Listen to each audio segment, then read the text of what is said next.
Lenguaje visual es una asignatura teórica y práctica que tiene 7 niveles que se dictan cuatrimestralmente.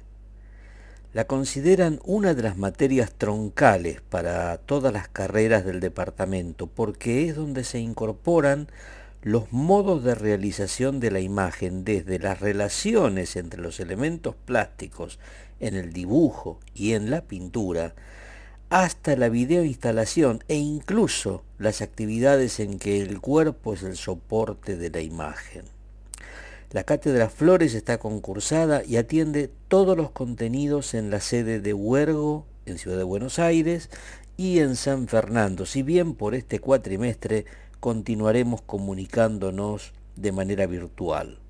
Es conveniente considerar que no se llama lenguaje artístico, porque su contenido abarca las imágenes visuales en todos los campos.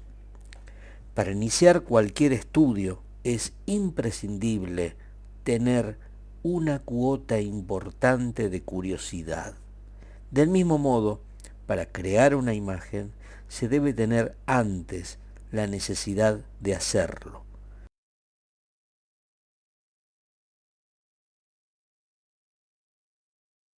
Todas las imágenes dicen, y al verlas como espectadores las interpretamos.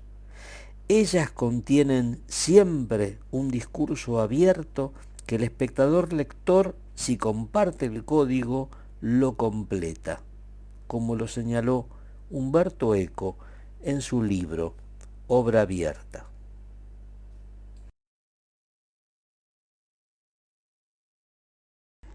La imagen visual no es de lectura lineal como una carta o un poema, sino que nuestra mirada va y viene recorriéndola libremente y al reincidir en el mismo color o en la misma forma descubre nuevas dimensiones de ese signo visual.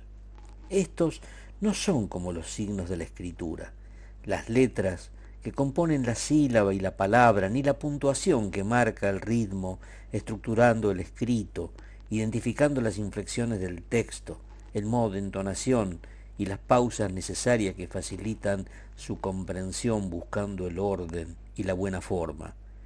En el lenguaje visual, la mirada recorre la imagen identificando las manchas y al descubrir los contrastes, reconoce los bordes, los tamaños.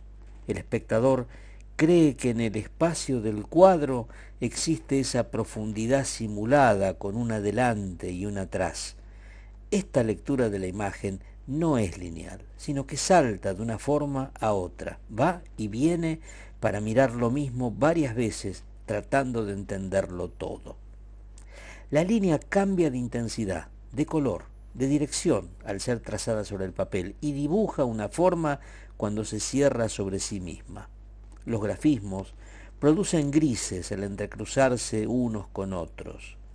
Vemos las escalas de valores y aparecen los espacios ilusorios inventados en el plano, y se descubre que de ese modo se representa, se simboliza.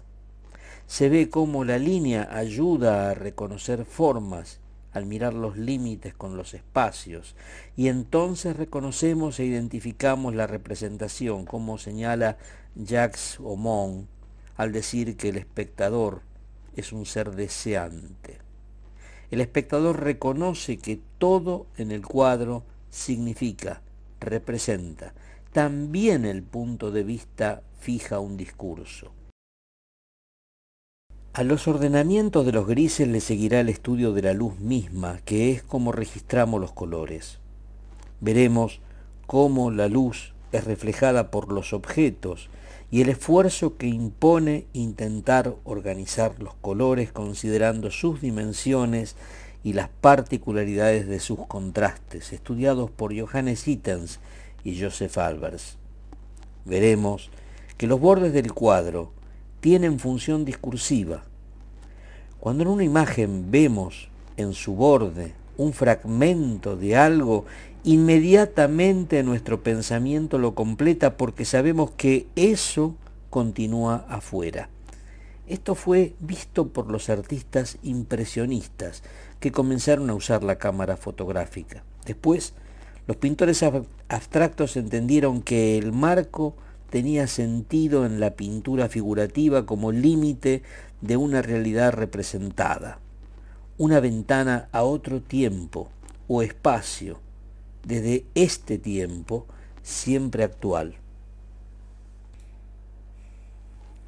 Cuando la obra se la realiza en 3 dimensiones, se incorporan los conceptos de espacio lleno y espacio vacío, y también aprendemos la función de lo cóncavo y de lo convexo en la composición escultórica, y descubriremos las decisiones de los escultores en el tratamiento de la materia o en las materias, donde queda la huella de la herramienta o la de la máquina, como escribió López Churra.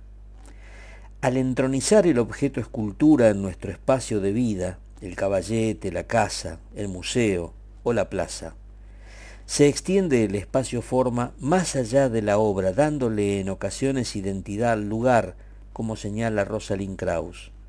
El escultor siempre vive el sueño de que el espectador vea un movimiento real, o por lo menos virtual, en la forma que crea, como haciendo que la forma viva.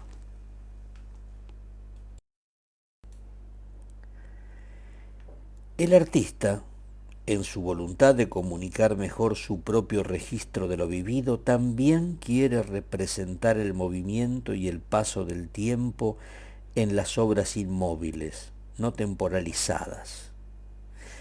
Siendo la percepción un hecho temporalizado, el espectador le incorpora su tiempo de lectura según su interés, según su conocimiento, su curiosidad. Descubre cuánto dura en su subjetividad el tiempo representado en la obra. El espectador reconoce entonces la huella del tiempo de realización en las marcas que el realizador dejó con la acuarela, el óleo o el mármol. Lo reconoce sobre todo cuando vincula su experiencia con los materiales a la realización que tiene ante sí. De ese modo, al mirar la obra, que sólo se transforma como objeto material, se encuentran secretas lecturas temporales. La del creador, el tiempo representado, y sin duda el tiempo que lleva su lectura.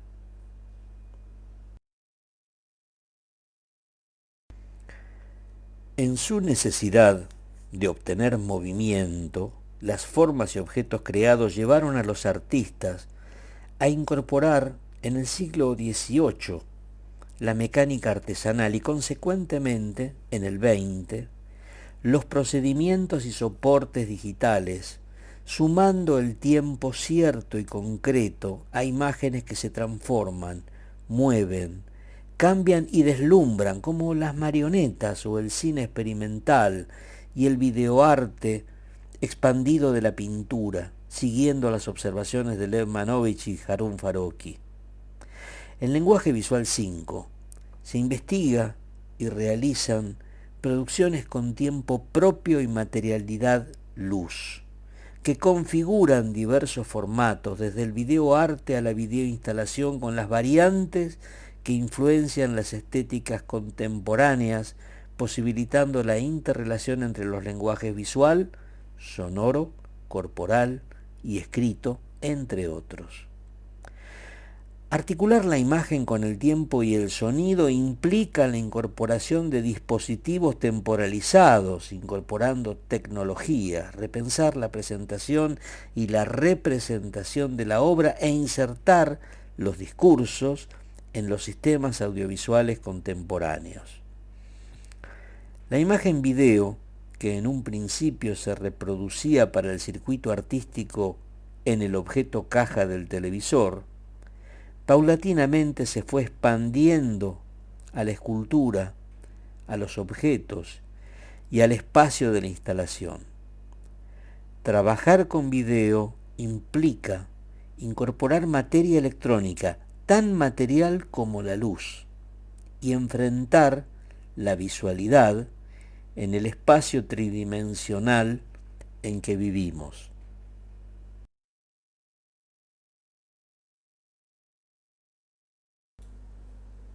El siglo XX se ha caracterizado por la abrupta aceleración del desarrollo tecnológico y en su última década por el desarrollo exponencial de la tecnología digital. Nuestras capacidades de experimentar y también de manifestar simbólicamente el tiempo y el espacio están en gran medida asignadas por el desarrollo de la tecnología. En el devenir de estos cambios histórico-culturales, los lenguajes fueron explorando nuevos modos de expresar, apropiando recursos, materiales y técnicas, incorporando disciplinas como el cine, la fotografía, la mecánica y la electrónica en la primera mitad del siglo XX y el video y los primeros lenguajes digitales hacia finales de siglo. A fines del último milenio, algunos críticos comenzaron a hablar de nuevos medios, artes multimediales y artes electrónicas, refiriéndose a los lenguajes cuyos soportes estuviesen basados en las nuevas tecnologías de la época. Las nuevas tecnologías nos acercan palabras como interfase o interactividad. Las prácticas artísticas interactivas proponen que el público opere voluntaria o involuntariamente en el dispositivo de la obra.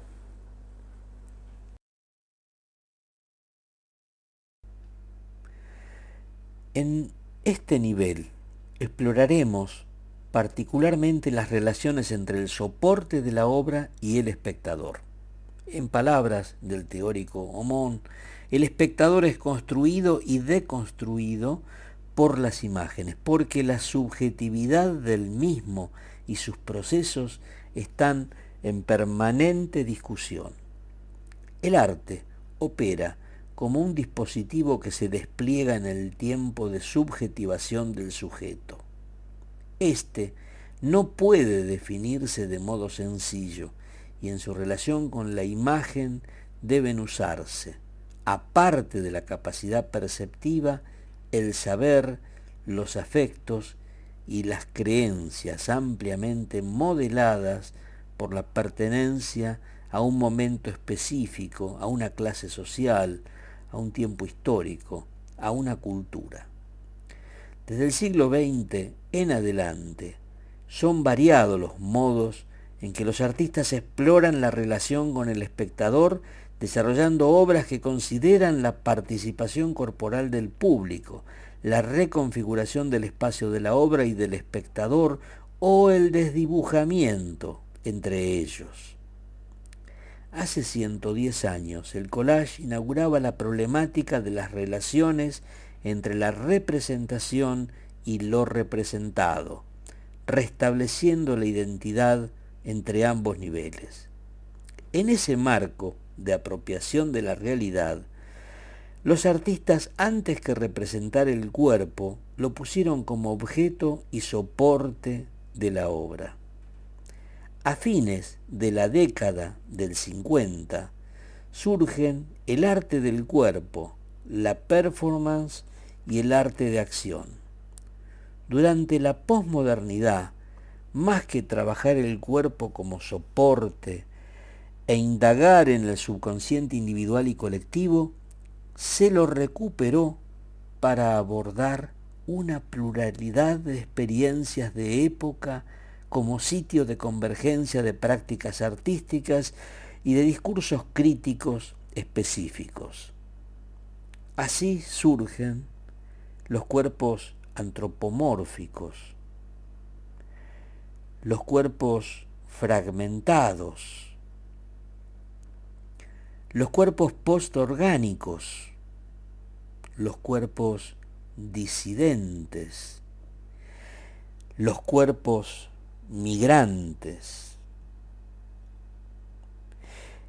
En el final de la licenciatura, los estudiantes ya están pensando en sus producciones, sumando y concatenando los modos artísticos tan diferentes, propios de este siglo XXI, para recrear el orden de la obra propia, pensando en los proyectos de graduación y presentaciones a becas y exhibiciones.